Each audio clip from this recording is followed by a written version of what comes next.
இது last year Krishna Jayanthi அப்போ எடுத்த ஃபுட்டேஜ்.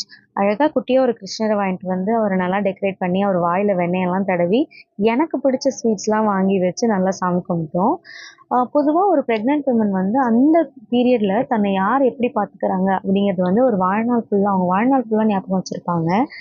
அதே மாதிரி பிரெக்னென்ட்டா இருக்கிற விமன் இருக்கிற வீட்ல தேங்காய் உடைக்கக்கூடாது. அவங்கள சுத்தி இருக்கிறவங்கலாம் வந்து ஒரு ஒரு வீடு கட்டுறதோ, குழி தோண்டுறதோ இதெல்லாம் பண்ணக்கூடாது அப்படின்னு சொல்லிட்டு சொல்லுவாங்க இல்லையா?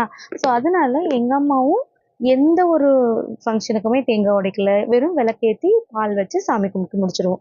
ஸோ இந்த மாதிரி தான் எங்களுது போயிட்டு இருந்துச்சு. ஆனா நான் இது வந்து ஒரு பெரிய மெத்து தான். இத யாரும் ஃபாலோ பண்ணணும்னு அவசியம் இல்ல. அப்படின்னு தான் என்னோட டெலிவரிக்கு முன்னாடி நினைச்சுட்டு இருந்தேன்.